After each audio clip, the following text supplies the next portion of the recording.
So you will figure out how this is important to do and what the main approach. And well, let's look at this.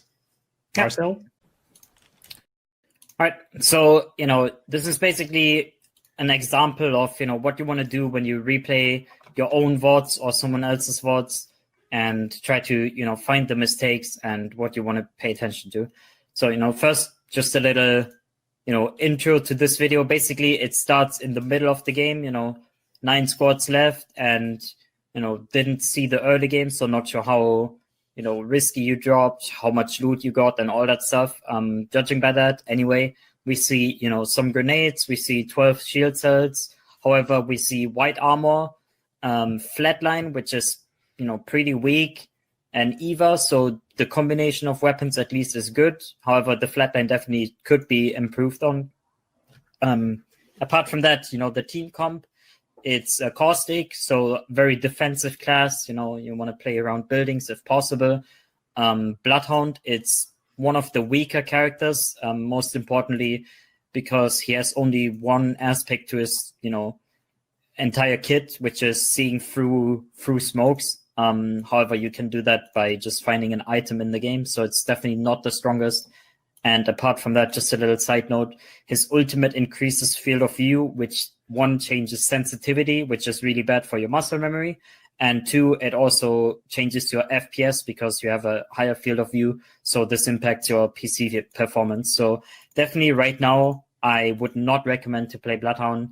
It's not a big deal, but, just keep it in mind. Anyway, so like I mentioned before, it's a caustic. I'm guessing, I don't think this is an elite queue. I think this is a normal game. Because usually it would show up somewhere, if I remember. But anyway, yeah, playing pretty defensive here, near the building, and they get an in-game care package here, so expect people to probably push for this, especially, in ranked or elite queue, people will be contesting these much more, and this is going to be like a, hot zone for people to move towards.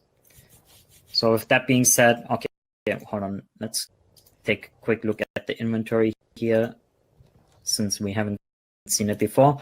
So yeah, so there's like a little theory that I have, or like a little checklist that I have in terms of inventory management.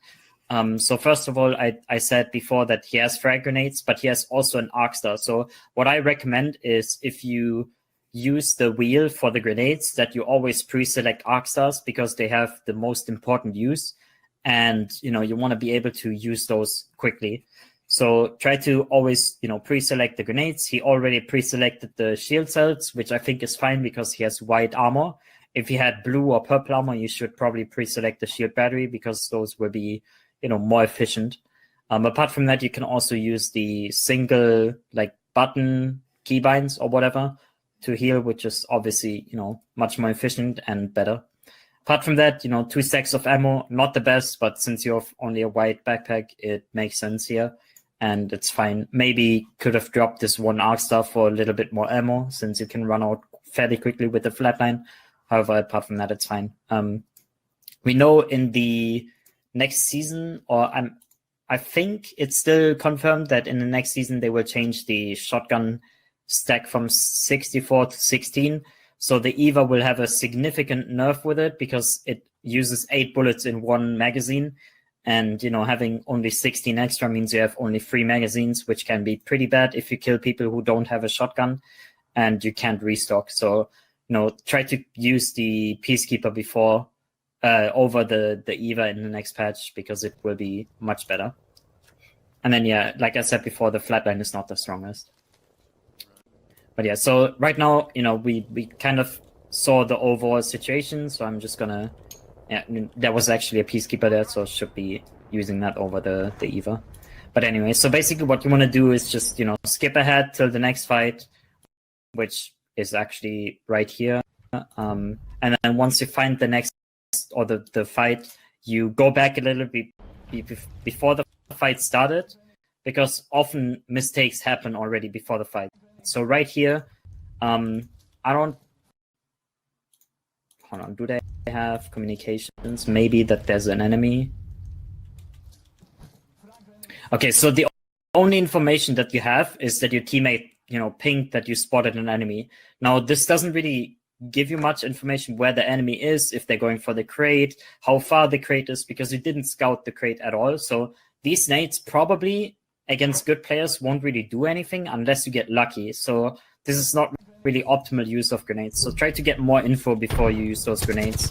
And yeah, so basically, you had no clue this guy was down here, and you kind of just saw him because, you turned around at the last minute without getting info beforehand, and he was already in line of sight of you. With that being said, good tracking, and you won the fight because of it, and also because he was in a pretty bad position. Now, afterwards, you see your teammate shooting at him, so pretty easy for you to help your teammate. Don't even need to, because he just gets knocked. However, overall, playing a little bit back because, you see those other people on the, I call it connector area, in the, little choke between the two mountains. So, staying back is pretty good, because I think that might have been a new team. I couldn't tell by the, the video quality, but I think I saw two people. So good that you fall back there, especially with more people coming from the back. So cleaning up this first team, I think this definitely confirms there's another team. So pretty good. Now, with that being said, let's check real quick if you looted his armor, because your armor was broken. Okay, so you did. Oh, you got hit by the airstrike right after. That's why your shield went down. So that was good. Yeah, so healing near cover here, one thing that a lot of people, don't really do. They just heal in the open or walk out into the open fairly often. So this is pretty good here. Let me go back real quick again, actually, to see if the guy had a better weapon. It's pretty hard to use this. Okay, so Prowler definitely better than a Flatline, even though it doesn't have as big of range. It's okay, Sirens. It's much stronger in close range, and this is another thing that I say in terms of the weapon theory. It's basically he wants to practice Flatline this game. Okay, I'll be honest, I understand that point, but the weapon is so bad that you don't need to practice it, because you will never use it if you find anything else. And yeah, because of Future Bus, I mean, that doesn't really make sense, because if the weapon, the big weakness of this weapon is that the accuracy and the way it moves is really bad. And if they don't change the recoil on this gun, then it will be bad no matter what they change, probably, unless they give it 500 bullets in a magazine and make it shoot 3 times as fast, So if they change the weapon, then they change how the weapon feels. So you will have to practice using it anyways. So, that's not really ideal. So you want to use the Prowler over it anyway.